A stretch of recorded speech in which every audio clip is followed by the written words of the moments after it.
Module 10. We are here. Um, Last time I taught this course, it was all going fine. Everything was all right. And then we hit chapter or module 10, what we're about to talk about now. Actually, chapter 14, I believe it is. 13, 14. Yeah, I'll get that straight next video. The chapter on existentialism and humanism. This is an interesting chapter. So let's go here. And I put a robot here for a person, for a reason. If you have not previously been exposed to existentialism, hang on. Prepare to have your mind messed with a little bit. You've probably heard the term existential crisis before. Do you know what it means if someone's experiencing an existential crisis? Well, you will by the end of this lecture. And yeah, let's introduce you to the concept in general and show how it was a core part of psychology. So I want to start at this level just to show how humanism will fit with some of the things we've been talking about so far. So imagine these are people, two groups of people.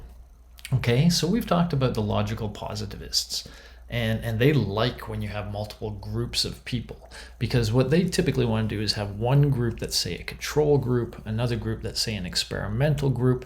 They want to measure something about those two groups and compute like averages, and then use things like inferential statistics to see if the group one average is different than the group two. So they're really interested in sort of the average human being, and what effect some manipulation has on the average human being. And this is the sort of experimental approach we know of as the experimental approach, the thing we use to infer causation, right? And we've talked all about that. Fisher, remember all that kind of stuff, and the Vienna circle. This is the way many of us think of psychology. Now, I have told you that there's another group who isn't really interested in comparing averages of humans. They're interested more in looking at some group of humans and asking, well, what makes one human different from another within this group? And so this is what we call the individual differences perspective. Classically, we associate it with research on intelligence or personality, where we're trying to understand what makes somebody more intelligent than another, or how can we describe how two personalities are similar or different. And so now we're actually interested in how individuals differ from each other. Well, now that's not going to matter as well. We're going to take a very different perspective, and it will be this. What's this person's story, and how can I help them feel fulfilled in life? Humanistic psychology is not about the average human being. And it's not even about how humans differ from one another.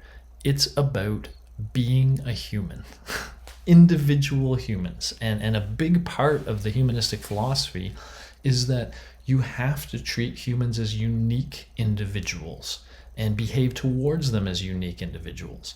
That every human is, in fact, on a unique sort of journey through life. And if you want to, be benefit, because you're going to see a lot of therapeutic concepts are coming in, by the way. We're kind of going to sneak back into a Freudian kind of world. So there'll be a lot of clinical psychology here. So if your goal is to help somebody who's maybe experiencing some sort of, anxiety or problems with life, the claim is you really got to get to know that person. And the solution might be specific for that person. And you know what? It's not up to you to find the solution for that person. It's up to you to help that person find the solution for that person. So it's a very humanistic thing. It focuses on the human being. Okay, so let's just keep that in mind, and you'll see that emphasized as we kind of go through this. So let me introduce you to Existentialism. This is a book, Sarah Bakewell, if you want to follow up on any of this stuff. But here's the story as I kind of understand it and know it. And it goes like this. You'll see most of the people we're going to talk about now are post-World War II. And the claim is that at least in sort of Europe and the Americas, after going through two world wars, that left countless of our young people dead, and countless cities and whatever just ruined, that there was a real putting away of religion. that a lot of the young who'd seen this especially, but even more generally in society, started to what you could say is lose faith. They started to think,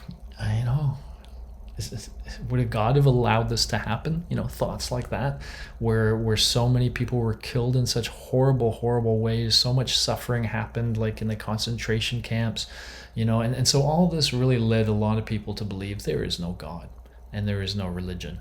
Now, I know many of you are not there, but I challenge you for a moment. Where would you be if your religion was lost?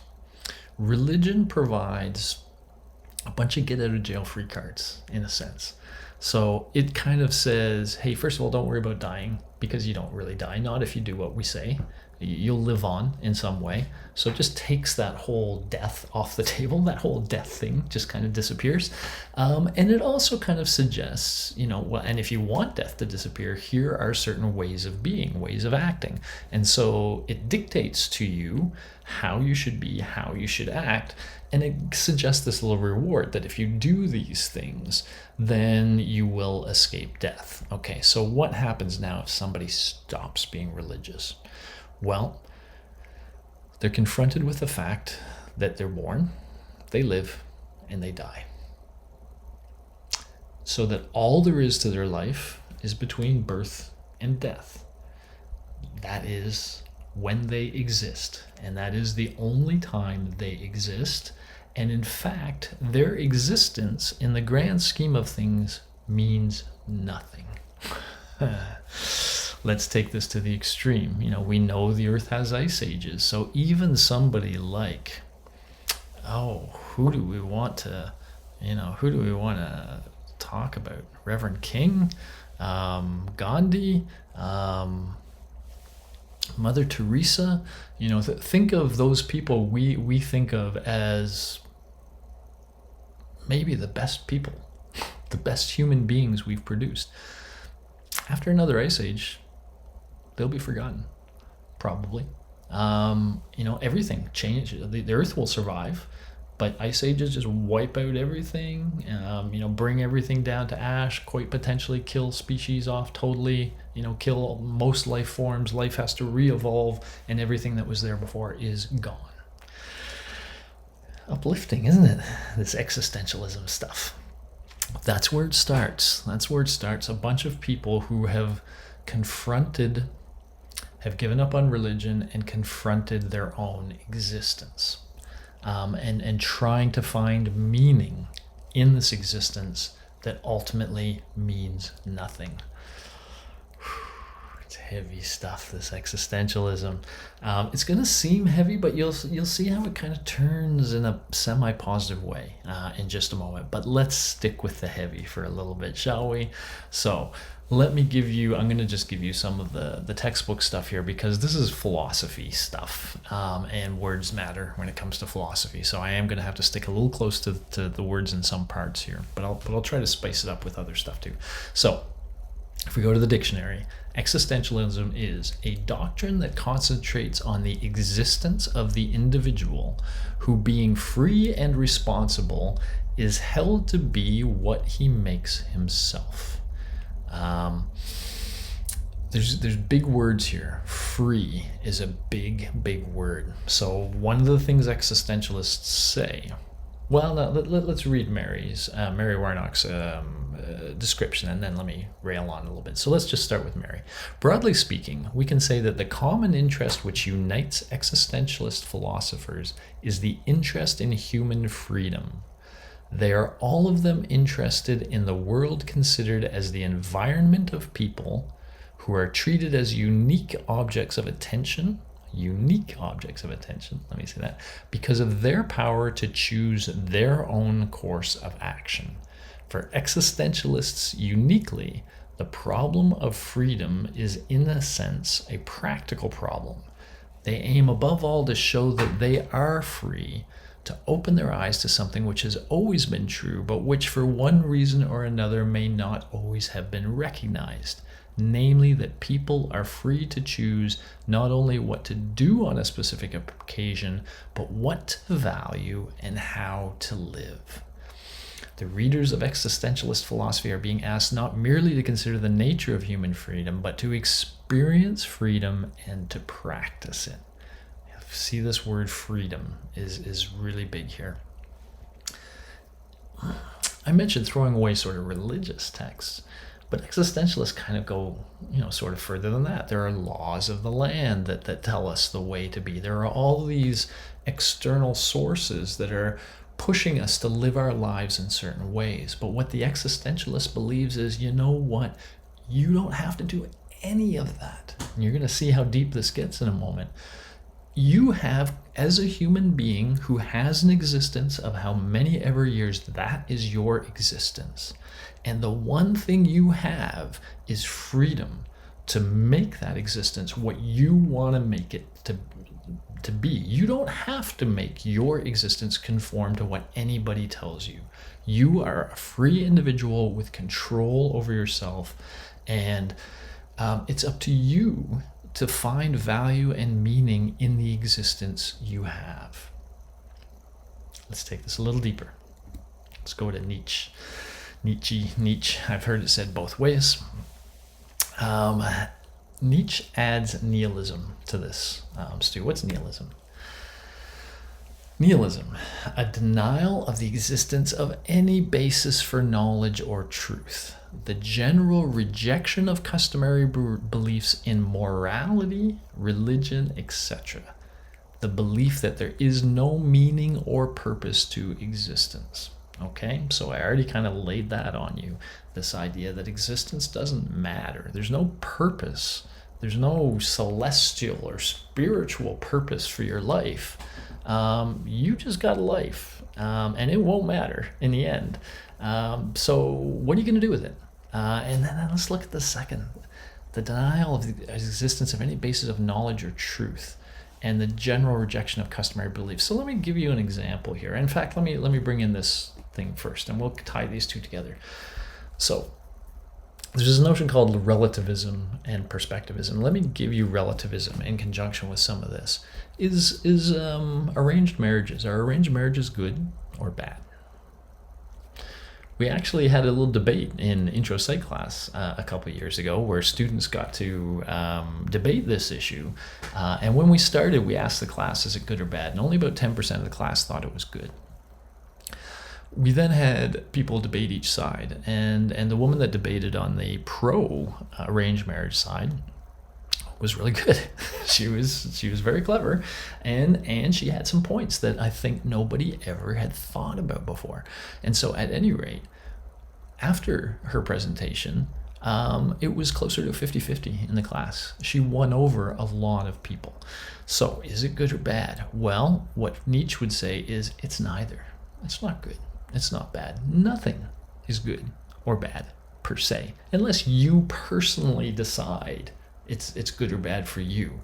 But there's no general truth that anything in the world is a good thing or a bad thing. If you live in a place where arranged marriage is the custom, where people generally think it makes sense, where people practice it willingly, you may very well think it's a good thing. But if you live in a society where that is not the norm, and where you have no sense of why anybody would do it, it looks like a bad thing. So let's get into this. Relativism insists that each thing could be something different, that you could see something good, or you could see something as bad.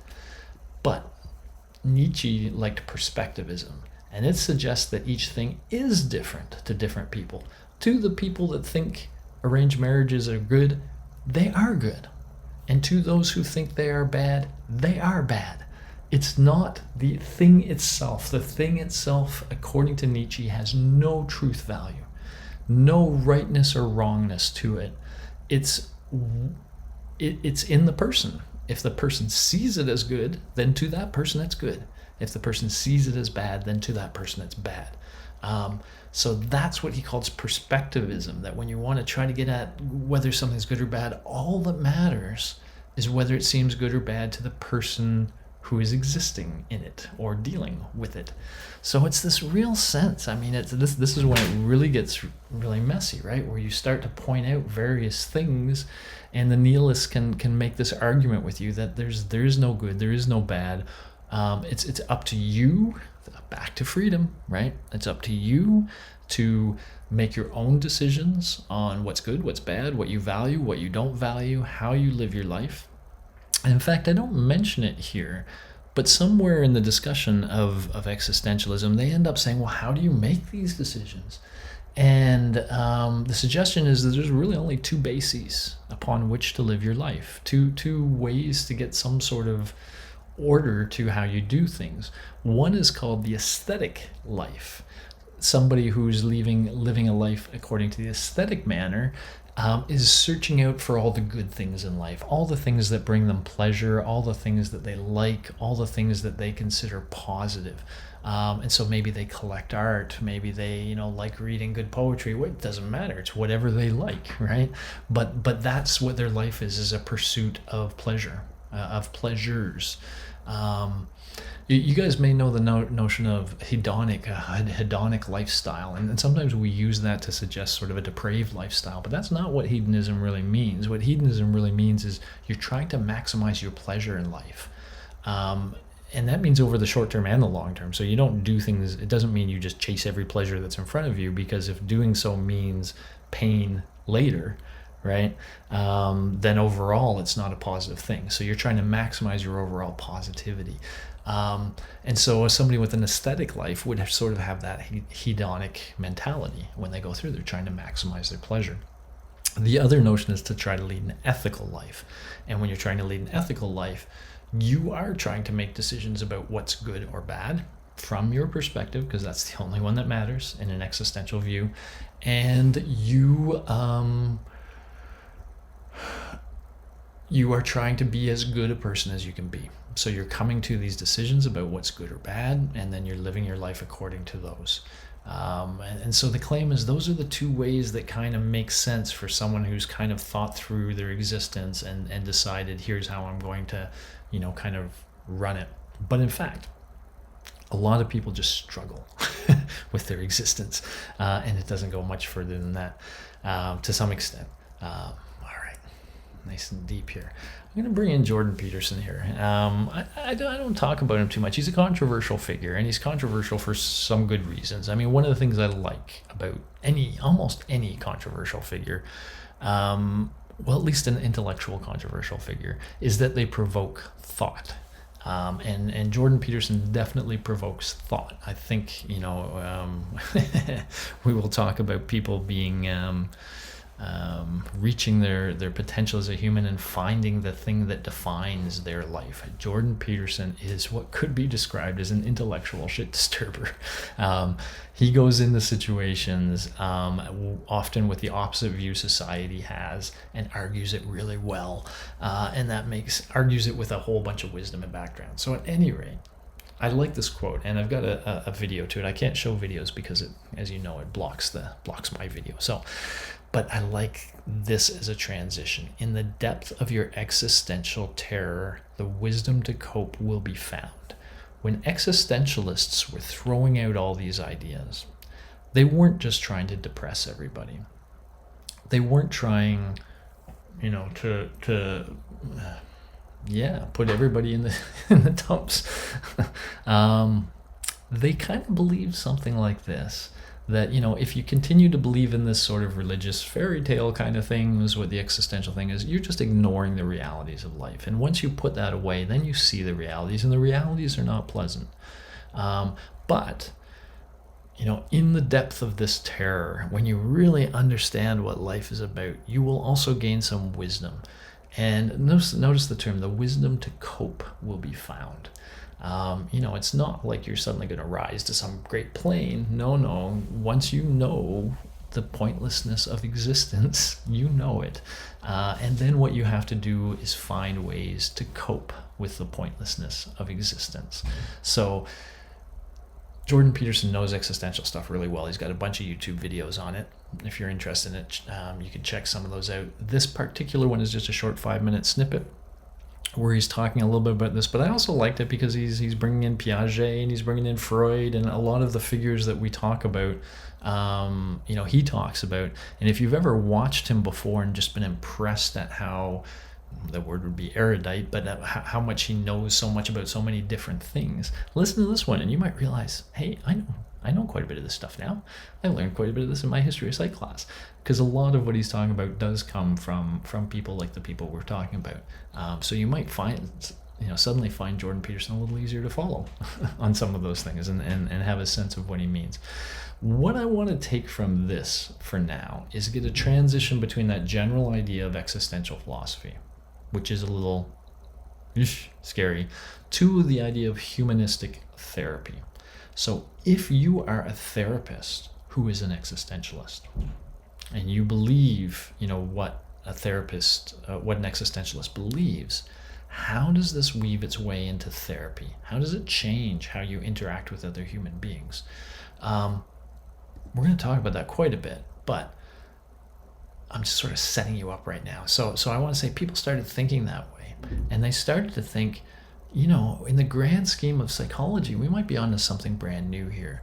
Behaviorism, yeah, it's all very scientific, but it's too restrictive. You can only study certain things. Psychoanalysis, well, it is trying to help other people, and that's a good thing, but it's so pessimistic. Everything's about sex and aggression and yada yada. It's a very negative view of humanity, and it doesn't sort of respect the existence and the struggle of existence that humans are going through. So they thought there could be a third force, a third kind of powerful force in the field of psychology, and they called it humanism. And humanism, today we call it more positive psychology. You might have heard about that, but it's a focus on human potential in a way that respects the individuals. A humanistic therapist sees every one of their clients as a human struggling with existence, who has their own set of values, their own beliefs, and their values are not wrong. Their beliefs are not wrong because there is no right or wrong. They just are. So you as a therapist are not trying to make this person conform to anything. You are trying to help them be their vision of the best person they can be. It's a very different kind of therapy, as you'll see. The really cool thing about this is by the time we get to Rogers, and at the end of Rogers, I'll be able to tell you how to take a lot of what you're learning and use it to become a better friend. So there's some cool stuff in this, I think. Okay, so you're getting the sense, hopefully, setting you up a little bit with this humanism.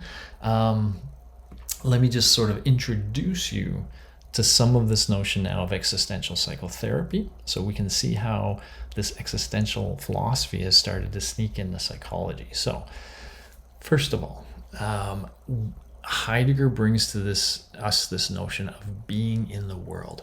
I snuck this term in there earlier. I don't know if you noticed it, but I said things like religious texts tell us how to be in this world.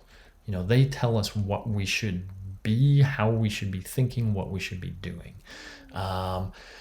Okay, now let's read this. Heidegger believed that the phenomenological method is the only proper way to investigate the nature of being in the world. So remember the phenomenological method is just when people just tell you what it is they're experiencing when they're exposed to something, right?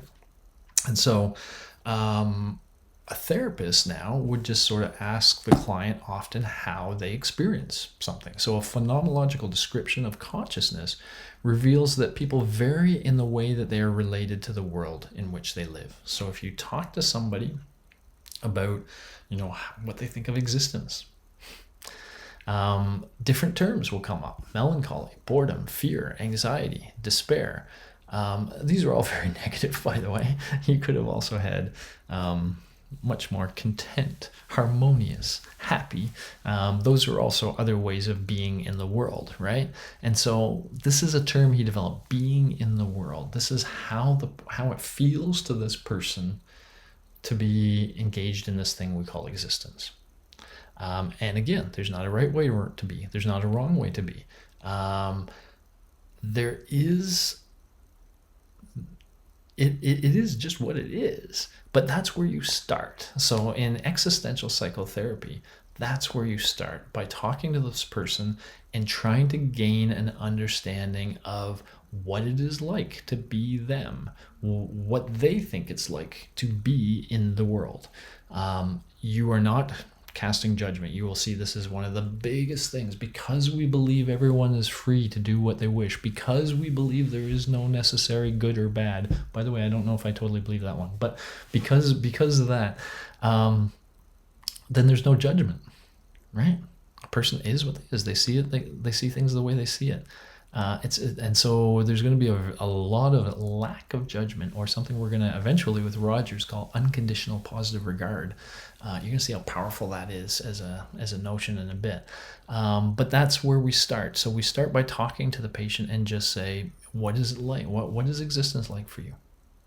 Please, give me a sense of what it's like. And so at any rate, for Heidegger, this idea of being in the world is strong. So I hope you got that one. And now let's just sort of unpack how existential philosophy became this sort of humanistic psychology. So what are the characteristics of humanistic psychology, and how did it emerge from this? 3 core characteristics that you'll see when we talk about the people who follow. And this is Buehler that kind of outlined these so well. So first, it really focuses on the person as a whole. So you don't just focus on perception or memory or any specific psychological function.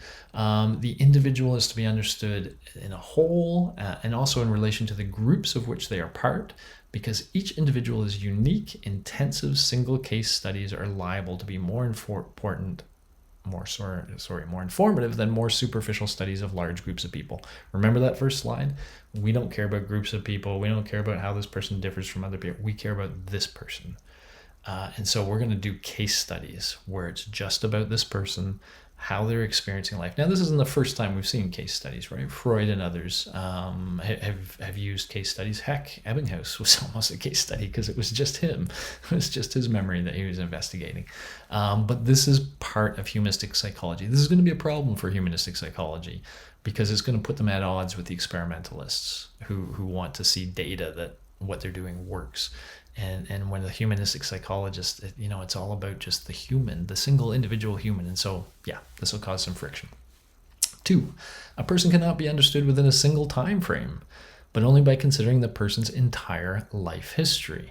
So this person, Buehler, throughout her career, took a developmental point of view of the person. Humanistic psychology has a close relationship to existentialism, for which intentionality is a central concept. So intentionality, the freedom to choose things. And by the way, I didn't emphasize this all that much, but I should have. Choice is critical for the existentialist. Choice is how you decide and shape your existence. And so, this idea of intentionality. And so if you want to understand a person, what are the choices they made? Why did they make the choices they made? And so, if you were going to be a therapist, you're going to have to spend some time hearing this person's life story, because you can't just judge them by the here and now. You have to judge them by that bigger picture. Okay, now, with respect to intentionality, the third point, intentionality implies that a person focuses on a subject that means something to him or her, as well as a person's directing himself or her towards that subject. This will make sense in a second. Intentionally underlies the process by which a person sets goals and values. Here, Buehler argued the importance of the overall goal of self-actualization. We'll get to self-actualization. So to all this is the sort of critical thing, I think. To all humanistic psychologists, they see the goal of life as using your life to accomplish something you believe in, be it self-development or other reasons. So again, the critical question here is this person, a subject that means something to him or her. So you've made decisions to shape your existence in ways that matter to you in some way. And so you have to kind of understand that without judgment, because that person, is making their own decisions, but you're kind of getting a sense of what values, what they are valuing in that way. So it underlies the process by which a person sets goals and values. When you have to make decisions, you have to make them on some basis. Either it puts you ahead, so it's a goal, or it's the right thing to do in your opinion, that's a value. Again, it's your opinion. There is no overall right or wrong, right? Yeah, and so we have this goal that you probably come to a therapist because somehow your life isn't working out the way you want it to. And that's your goal. What do you want? So we can have a sense of where you are, and we can have a sense of where or who you would like to be, and then we can try to help you figure out how to get from here to there. That's going to be a big part of a lot of these therapies. So part of it is what is it you're trying to accomplish? What is your goal in life? Where are you on that journey right now? And what can we do to help you get further along in that journey? That's really existentialism. That's really the core of the humanistic therapy that comes from existentialism. So, I hope you kind of see how these things are interwoven now. I hope I didn't mess with your head too much with that whole existentialist stuff. It's fascinating. Check it out, think about it. It definitely messes with your head, and it doesn't leave you. This thing has, teaching this once before has kind of followed me for months and to this day, and it may follow you as well. So I don't know if that's a good thing or a bad thing that I've just done to you. Oh, right, there is no good thing or bad thing. Chew on all that. I will come back to you with Module 10B. Alrighty, later guys.